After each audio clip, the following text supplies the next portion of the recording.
बात बहुत ही पुरानी है। जसवंत नगर राज्य में एक गरीब किसान केशव रहता था। बड़ी ही मनौती करने के बाद उसके यहाँ एक पुत्र का जन्म हुआ। उसने अपने पुत्र का नाम चंद्रक रखा। चंद्रक धीरे धीरे बड़ा होने लगा। स्वभाव से चंद्रक बड़ा ही उदंड बालक था। वो अक्सर अपनी उम्र के बच्चों के साथ लड़ाई झगड़ा करता रहता। जब भी केशव चंद्रक से कहता, अरे चंद्रक, अरे बेटा, तू हमेशा झगड़े और मारपीट में ही समय बिताता है। अरे तू मेरे साथ खेतों में चला कर, वहाँ मेरे साथ काम में हाथ बटाया कर, कुछ सीखेगा, कुछ समझेगा, जीवन में आगे बढ़ेगा। ये क्या लड़ाई झगड़ा करता रहता है? अरे नहीं बापू, नहीं नहीं नहीं नहीं, मैं खेतों में काम वाम करने बिल्कुल नहीं जाऊंगा। अरे मुझे तुम्हारी तरह काम थोड़ी ना करना है। दिन बीतते गए। चंद्रक बड़ा हुआ और एक दिन केशव ने उससे कहा, अरे बेटा चंद्रक, अरे बेटा, उम्र के हिसाब से अब मैं कुछ थकान का अनुभव करने लगा हूँ। काम करते करते मैं थक जाता हूँ। अब भगवान की दया से तुम बढ़िया काम करने लायक हट्टे कट्टे हो गए हो, इसीलिए अब तुम हमें कमा कर खिलाओ बेटा। हर बाप की यही इच्छा होती है कि उसका बेटा उसका ध्यान रखे, परिवार में जिम्मेदार बने, परिवार को आगे बढ़ाए। ए बापू, क्या बात कर रहे हो? अरे तुमने मुझे इतने दिनों तक खिलाया पिलाया है, तो सीधी सी बात है, कुछ दिन और खिलाओ पिलाओगे तो क्या हो जाएगा? ये सुनकर केशव चुप हो गया और पहले की तरह ही अपने काम में जुट गया।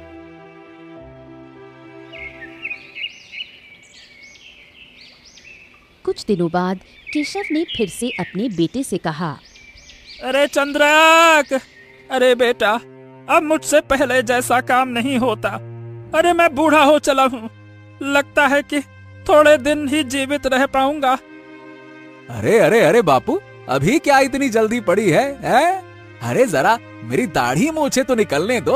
अरे इतनी जल्दी भगवान के पास जाके क्या करोगे? अभी बहुत जियोगे, चिंता ना करो। जब मेरी दाढ़ी मूछ निकल आएगी ना, तब मैं जरूर तुम्हारे लिए कुछ काम काज करूंगा।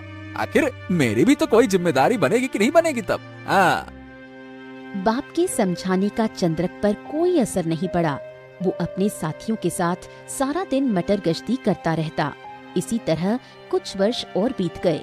एक दिन केशव ने अपने बेटे से कहा, बेटा, ए बेटा, अब तो तुम्हारी दाढ़ी मूछें भी उगाई हैं। अरे अब तो कुछ काम धाम कर लो बेटा। अब तो देखो, मैं सचमुच में बूढ़ा हो गया हूँ। अरे मुझसे नहीं चला जाता है भाई, क्या करूँ मैं? ए बापू, क्या बातें करते हो? अरे तुम दोनों मेरे माता पिता हो, तुमने मुझे पैदा किया है, तो मुझे जीवन भर खिलाना तुम्हारा फर्ज है। अरे भाई अपने फर्ज को निभाओ। ये क्या बूढ़ा हो गया बूढ़ा हो गया? देखो सीधी सी बात है, मैं तो कोई काम काज नहीं करूंगा। तुम्हारा फर्ज निभाओ और क्या।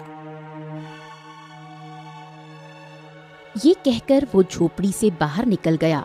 तब केशव ने अपनी पत्नी से कहा, राधा, मैं तो चंद्रक को समझा समझा कर हार गया।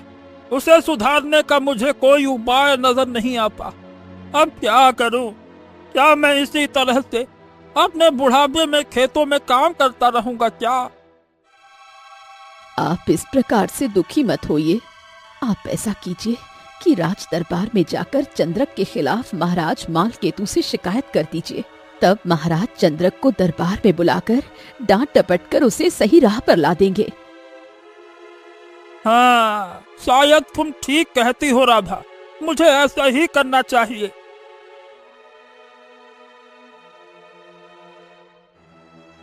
उसी दिन केशव जसवंत नगर के राजा मालकेतु के दरबार में पहुंचा। महाराज की जय हो, महाराज की जय हो। दुहाई है महाराज, दुहाई है, मेरा न्याय कीजिए महाराज, मेरा न्याय कीजिए। कहो, तुम्हें क्या कष्ट है? महाराज, महाराज, मेरा एक ही पुत्र है जिसका नाम चंद्रक है। इस आस में कि बड़ा होकर वो मेरा बुढ़ापे का सहारा बनेगा। मैंने उसे बड़े ही लाड़ प्यार से पाला। अब जबकि मैं बूढ़ा हो गया हूँ, मेरा बेटा चंद्रक मेरा कोई काम ही नहीं करता। वो दिन भर अपने आवारा दोस्तों के साथ इधर उधर मटर गश्ती करता रहता है। मेरे समझाने पर वो कहता है कि वो जीवन भर कोई काम नहीं करेगा। मैंने उसे पैदा किया है तो उसे खिलाने का फर्ज मेरा है। मुझे ही जीवन भर उसे कमाकर खिलाना पड़ेगा, ऐसा कहता है। ओ, यानी तुम्हारा बेटा तो बड़ा ही स्वार्थी है। कोई बात नहीं, कोई बात नहीं, मैं उसे सबक जरूर सिखाऊंगा। सैनिकों, इसी समय जाओ और चंद्रक को हमारे सामने पेश करो। सैनिकों ने बिल्कुल भी देर नहीं लगाई और शीघ्र ही वो चंद्रक को लेकर महाराज के सामने उपस्थित हो गए। चंद्रक, क्या ये तेरा पिता है? हाँ महाराज, ये मेरा ही बापू है। तो क्यों रे चंद्रक, तू इतना जवान और हट्टा कट्टा है, फिर भी काम काज क्यों नहीं करता? अपने बूढ़े माँ बाप को कमाकर क्यों नहीं खिलाता पिलाता? क्यों उनसे काम कराता है? महाराज मैं काम काज करूं भी तो भला क्या करूं? मैंने आज तक कोई काम काज सीखा ही नहीं, और अब तो काम काज सीखने की मेरी उम्र भी तो नहीं रही। क्या करूं मैं, बताइए महाराज। चंद्रक, तुम्हें ऐसा कहते हुए शर्म नहीं आती? तुम जो कुछ मर्जी करो, चाहे चोरी करो, डाका डालो, ये तुम्हारी मर्जी है, परंतु तुम्हें अपने बूढ़े माँ बाप को खिलाना पिलाना ही पड़ेगा, उनका ध्यान रखना पड़ेगा। और खबरदार, अब फिर से मुझे तुम्हारे खिलाफ कोई शिकायत सुनने को मिली तो मैं तुम्हें बख्शूंगा नहीं, समझ गए? महाराज, आप मुझे चोरी करने की सलाह दे रहे हैं? अरे मूर्ख, तेरे बस का तो वो काम है भी नहीं। चोरी करने में भी दिमाग का प्रयोग करना पड़ता है, दिमाग का, और मेहनत करनी पड़ती है। बैठे बैठे चोरी नहीं हो जाती है। तुम जैसे निठल्ले और काम चोरों के बस का ये काम है ही नहीं। अरे तेरे जैसे पुत्र का पिता होने से तो अच्छा है कि आदमी बिना पुत्र के निपुत्र ही रहे। चंद्रक, तू मानव जीवन पर एक कलंक है। चंद्रक मन ही मन सोच रहा था, हाँ, भरे दरबार में मेरा इतना अपमान। ये राजा अपने आप को समझता क्या है? इसे क्या लगता है कि मैं इसके डराने धमकाने से काम धाम करने लगूंगा? अरे बिल्कुल नहीं, हरगिज नहीं। बड़ा आया महाराज कहीं का। इसके बाद जब दोनों पिता पुत्र राज दरबार से बाहर आए, तब पिता ने कहा, चलो चंद्रक, घर चलो बेटा। नहीं नहीं बापू, बस बस बस बस बस, बहुत हो गया। अब मैं घर नहीं जाऊंगा। आज से तुम मेरे लिए मर गए और मैं तुम्हारे लिए मर गया। हाँ। अरे चंद्रक, ये तू क्या कह रहा है रे? नालायक हो गया है क्या? नालायक हो गया हूँ? जब महाराज के पास गए थे तब लायक था क्या? बिल्कुल ठीक कह रहा हूँ पिताजी। भरे दरबार में आपने मुझे अपमानित करवाया। अब आपके कलेजे में ठंडक पड़ गई होगी, है ना? अब मैं कोई काम धाम करूं या ना करूं, लेकिन मैं तुम्हारे पास तो बिल्कुल नहीं आऊंगा, ये बात पक्की है। जा रहा हूं मैं। ये कहकर चंद्रक वहाँ से चला गया। उसके पिता ने उसे रोकने की बहुत कोशिश की, परंतु चंद्रक रुका नहीं। चंद्रक के जाने के बाद केशव सोचने लगा, अरे जाने भी दो इसे। जब कोई ठिकाना नहीं मिलेगा तो थक हार कर घर वापस ही लौट आएगा। ठीक है। इधर चंद्रक नगर से बाहर निकलकर एक जंगल की ओर बढ़ने लगा। चलते चलते सांझ हो चुकी थी और अंधेरा छाने लगा। चंद्रक ने सोचा, अरे मुझे चलते चलते तो अंधेरा ही हो गया। लगता है रात इसी जंगल में बितानी पड़ेगी। वो जंगली जानवरों से बचने के लिए एक पेड़ के ऊपर चढ़कर बैठ गया।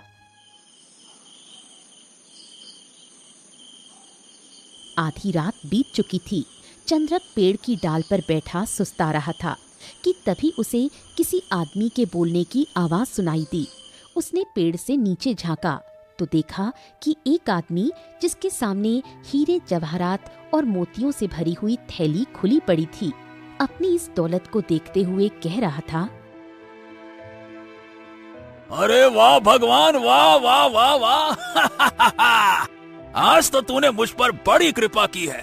इस चोरी में मुझे इतना माल हाथ लग गया। वाह वाह वाह वाह वाह। ओ, ये तो अवश्य ही कोई चोर है जो चोरी का माल लेकर यहां आया है। काश इतनी दौलत मेरे पास भी होती तो मजा आ जाता।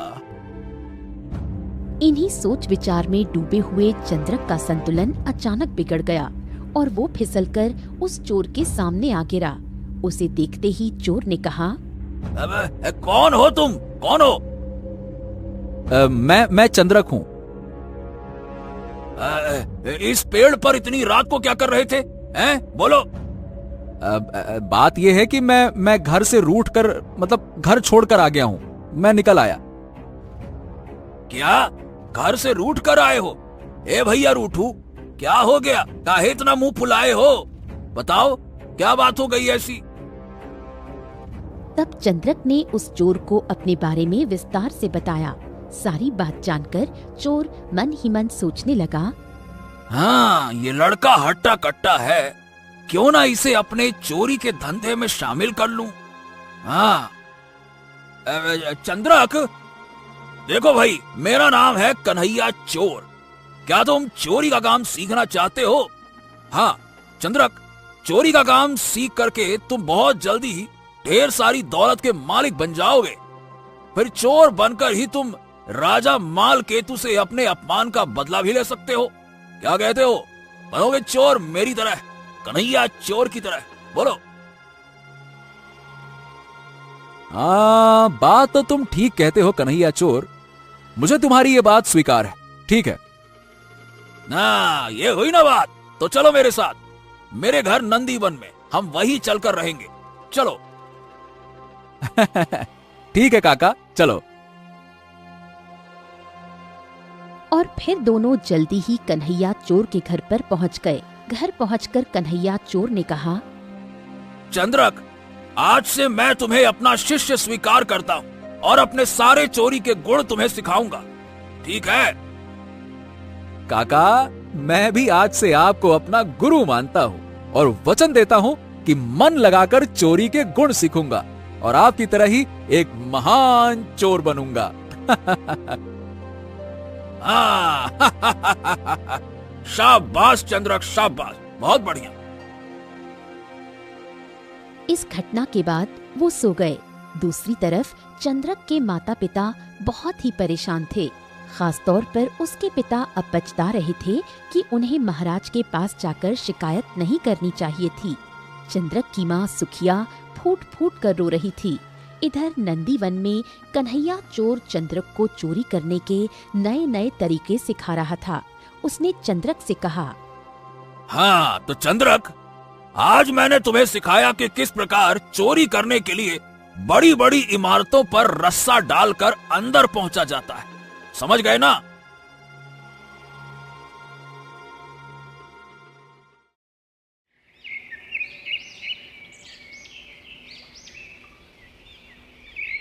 एक महीने के अंदर कन्हैया चोर ने चंद्रक को चोरी के सारे गुर सिखा दिए। धीरे धीरे समय बीतता गया। दिन और महीने बीत गए। चंद्रक ने कन्हैया चोर के साथ मिलकर कई जगह चोरियां की। वो एक के बाद एक कई चोरियां करता गया और अब वो एक शातिर चोर बन चुका था। फिर एक दिन चंद्रक ने अपने गुरु से कहा, गुरु, बात यह है कि मैं जसवंत नगर के राजा माल केतु के खजाने में चोरी करना चाहता हूँ। ए भैया, ये तू क्या कह रहा है चंद्रक? पगला गया है क्या? पगला नहीं गया हूँ गुरु, ठीक कह रहा हूँ। राजा माल केतु ने भरे दरबार में मेरी हंसी उड़ाई थी ना कि मैं कोई काम नहीं कर सकता और चोरी तो बिल्कुल नहीं कर सकता, है ना? यहां तक कि मैं चोर भी नहीं बन सकता, ऐसा कहा था ना उसने। आज मैं उसे दिखाना चाहता हूं कि मैं कितना बड़ा और शातिर चोर बन गया। ठीक है, जैसी तेरी इच्छा।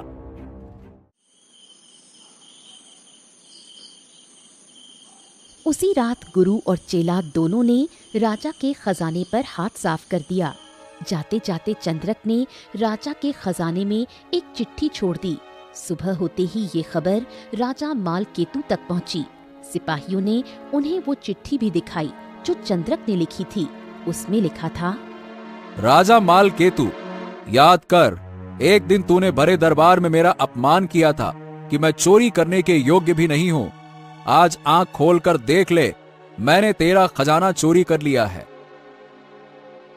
चिट्ठी पढ़कर राजा कहने लगा, ओ, तो ये उस चंद्रक का काम है जिसके पिता कुछ दिन पहले ही दरबार में उसके खिलाफ फरियाद लेकर आए थे।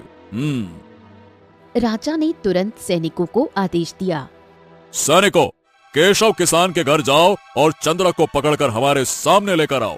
जाओ। सैनिक बिना समय गंवाए केशव किसान की झोपड़ी पर पहुंचे। चंद्रक कहाँ है? अरे वो तो घर पर नहीं है, वो कई महीनों से घर ही नहीं आया। अरे झूठ बोलते हो तुम दोनों। चोरी के माल के साथ तुमने ही उसे झोपड़ी में छिपा रखा है। बताओ, चंद्रक कहाँ है? क्या?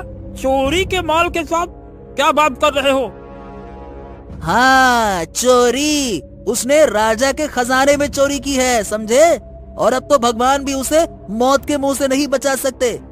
तुम अपनी जान बचाना चाहते हो तो बताओ, कहाँ है वो? मेरे मालिक, इसका मतलब मेरा बेटा चंद्रक चोर बन गया है। सैनिकों ने जब चंद्रक को झोपड़ी में नहीं पाया तो वो चंद्रक की जगह उसके बूढ़े माता पिता को पकड़कर राजमहल में ले गए। ये क्या है? चंद्रक की जगह तुम इन्हें क्यों उठा लाए? महाराज, चंद्रक वहाँ पर नहीं था। जरूर इन दोनों ने ही उसे कहीं छुपा रखा होगा, इसीलिए इनको उठा लाए। ऐसी बात है तो इन दोनों को ले जाकर कारागार में बंद कर दो। और फिर ऐसा ही किया गया। चंद्रक के माता पिता को कारागार में डाल दिया। उधर नंदीवन में राजा के खजाने में हाथ साफ करने के बाद चंद्रक और उसका गुरु चोरी में मिली हुई दौलत को देख रहे थे और खुश हो रहे थे। कुछ दिन और बीते। चंद्रक और उसके गुरु ने कई जगहों पर चोरियां की। एक दिन जब वो दोनों प्रीतनगर के महाजन के यहाँ चोरी करके नंदीवन लौट रहे थे तो अचानक मौसम खराब हो गया और मूसलाधार बारिश होने लगी। बारिश से बचने के लिए वो दोनों गांव में एक दरवाजे पर खटखटाने लगे। कौन है? हम परदेसी हैं, आधी तूफान में फंस गए हैं। क्या हमें आज रात के लिए आसरा मिल सकता है क्या? घर के मालिक ने दरवाजा खोला और उन्हें अंदर ले आया। हमारे यहाँ अतिथियों का सत्कार किया जाता है। आप लोग निश्चिंत होकर बड़े आराम से यहाँ रात गुजार सकते हैं। कुछ देर बाद घर के मालिक की बेटी उन दोनों के लिए खाना लेकर आई। उस लड़की को देखकर चंद्रक उस पर मोहित हो गया और मन ही मन उससे प्रेम करने लगा। जब चंद्रक और उसका गुरु रात को सोने के लिए गए तो चंद्रक ने अपने गुरु से कहा, गुरु गुरु गुरु गुरु गुरु, ये लड़की तो मेरे दिल को भा गई है। क्या इसके साथ मेरा विवाह हो सकता है? हाँ, अरे क्यों नहीं हो सकता। तू चिंता मत कर, मैं सुबह ही इस विषय में घर के मालिक से बात करूंगा, है ना?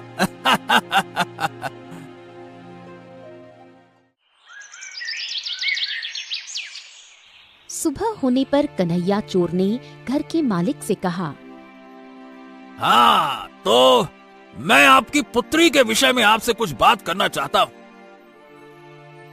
हाँ हाँ, कहिए ना, बिल्कुल कहिए, क्या बात है? श्रीमान, ये है मेरा बेटा चंद्रक। मेरे पास संपत्ति की कमी नहीं है, लाखों की संपत्ति है। नंदीवन में मेरा अपना घर है। आपकी पुत्री को देखकर मेरा बेटा उस पर मोहित हो गया है और उससे विवाह करना चाहता है। आपकी इस विषय में क्या राय है? देखिए, कहीं ना कहीं तो मुझे अपनी पुत्री का विवाह करना ही है। आप ये बताइए कि आपका पुत्र करता क्या है? करता वैसे तो कुछ नहीं करता, क्योंकि इसे कुछ करने की आवश्यकता भी नहीं है, अरे इसके बाप के पास लाखों की संपत्ति जो है, तो फिर ये क्या करेगा? वही संभालेगा, और क्या। देखिए, मेरे कहने का मतलब ये है कि आपका पुत्र कुछ कामकाज या कारीगरी जानता भी है कि नहीं जानता? यदि जानता है तो क्या जानता है? हाँ, ये बात तो देखिए, सीधी बात कहूंगा कि मेरे पुत्र ने कभी कोई काम काज या कारीगरी सीखी ही नहीं। अरे इसे कुछ भी सीखने की आवश्यकता भी नहीं है। ये मेरी संपत्ति का एकमात्र वारिस है। मेरे बाद सब कुछ इसका ही तो है, और क्या। फिर माफ कीजिएगा श्रीमान, तब तो मैं आपके पुत्र के साथ अपनी बेटी करुणा का विवाह नहीं करूंगा। मैं धन का नहीं बल्कि गुणों का आदर करता हूँ। मैं उस लड़के को अपनी कन्या नहीं दे सकता जिसमें कला या कारीगरी के नाम पर कुछ भी ना हो। तो ये बात है। ठीक है। तब कन्हैया और चंद्रक घर के मालिक से विदा लेकर चुपचाप वहां से चल दिए।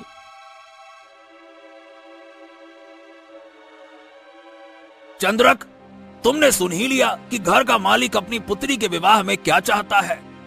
अब कुछ भी हो गुरु, मैं हर हालत में करुणा से विवाह करूंगा, चाहे कुछ भी हो जाए। विवाह करूंगा तो उसी से करूंगा। अरे अरे अरे, लेकिन कैसे? करुणा के पिता ने तो साफ साफ इनकार कर दिया। अब क्या?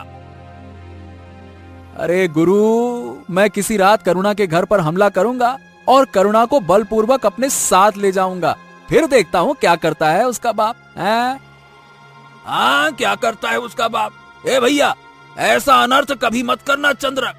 यदि तुम जबरदस्ती उस लड़की को उठा ले जाओगे तो विवाह के बाद भी तुम कभी खुश नहीं रहोगे।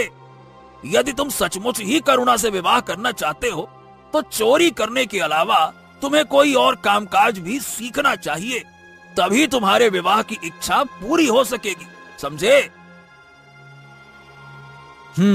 तुम ठीक कहते हो गुरु। मैं अवश्य ही कोई ना कोई काम जरूर सीखूंगा। गुरु, आप ऐसा कीजिए कि आप अकेले ही नंदी बन जाइए। मैं इसी समय कोई ना कोई कामकाज सीखने का जुगाड़ करता हूं। सबसे पहले यह करना जरूरी है। ठीक है, ठीक है। चलो, मैं नंदीवन में तुम्हारी प्रतीक्षा करूंगा, ठीक है ना? कन्हैया चोर के जाने के बाद चंद्रक पास के नगर में पहुंचा और एक सुनार की दुकान पर गया।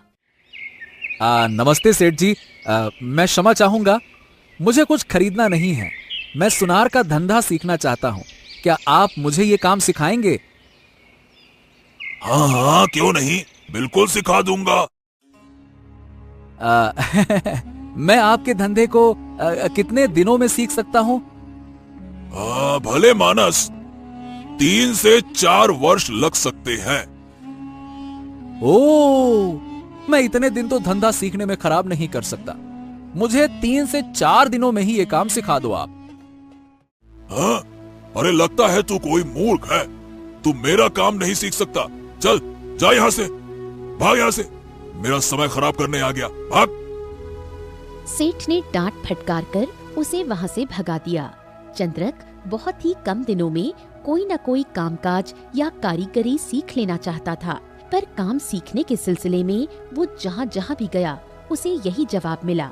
हर कोई उससे यही कहता कि किसी भी काम को सीखने के लिए लंबा समय चाहिए। चंद्रक हर जगह से निराश लौटने लगा। इसी उधेड़बुन में जब वो जा रहा था तो उसने देखा कि कुछ मजदूर अपनी पीठ पर अनाज की बोरियां लादे हुए जा रहे थे।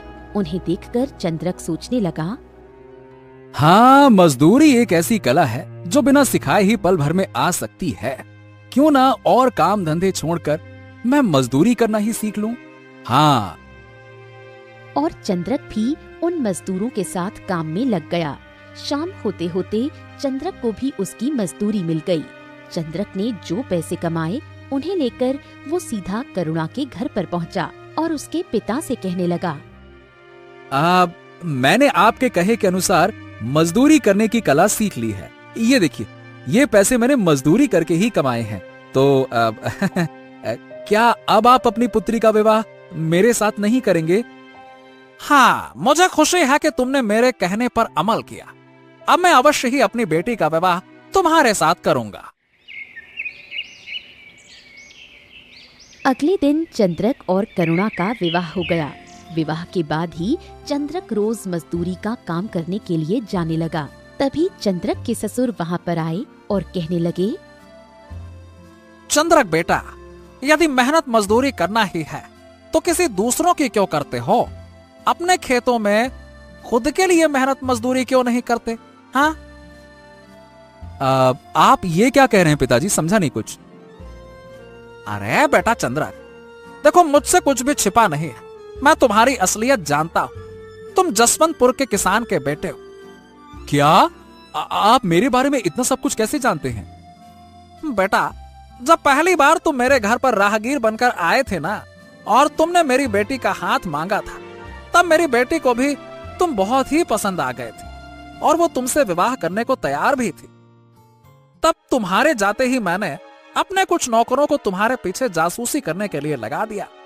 उन्होंने तुम्हारा पीछा किया और तुम्हारे बारे में तुम्हारी सारी कुंडली पता लगा ली, और पता लगा लिया कि तुम कौन हो, क्या करते हो और तुम्हारे माता पिता कौन। बेटा देखो, मेरी बात ध्यान से सुनो। चोरी करना बुरा काम है। इसे छोड़कर अपने खेतों में मन लगाओ, इसी में तुम्हारी भलाई। हाँ, शायद आप ठीक कहते हैं पिताजी। इसके बाद चंद्रक अपनी पत्नी को लेकर अपने गुरु के पास पहुंचा और कहने लगा, गुरुजी, यदि मैं चोरी का जीवन छोड़ना चाहूं तो क्या आप उसकी आज्ञा देंगे मुझे? अरे हाँ हाँ, क्यों नहीं। अरे तुम मेरे बहुत अच्छे शिष्य हो। तुम चाहो तो आज और इसी समय चोरी छोड़ सकते हो। इसके लिए भी मेरा आशीर्वाद तुम्हारे साथ रहेगा बेटा।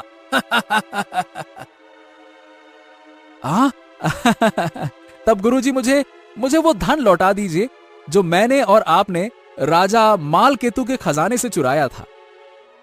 कन्हैया चोर ने चंद्रक को सारा धन लौटा दिया। इसके बाद चंद्रक वो सारा धन लेकर राजा मालकेतु के दरबार में जा पहुंचा और कहने लगा, महाराज, मैंने आपके खजाने में चोरी करने का दुस्साहस किया था। मुझे क्षमा कर दीजिए। मैं आपका सारा धन लौटाने के लिए आया हूं। अरे ये अनहोनी कैसे हो गई? वाह! परंतु फिर भी तुम सही रास्ते पर लौट आए हो। बहुत अच्छा लगा जानकर, और हम तुम्हें क्षमा करते हैं। जाओ, खुश रहो। चंद्रक ने लूटा हुआ सारा धन मालकेतु को लौटा दिया और बदले में मालकेतु ने उसके माता पिता को रिहा कर दिया। अब चंद्रक अपने खेत के काम में जी तोड़ मेहनत करने लगा। उसके माता पिता उसका बदला हुआ रूप देखकर बड़े ही खुश थे। अब वो अपने पूरे परिवार के साथ एक शांतिपूर्ण और सुखमय जीवन बिताने लगा।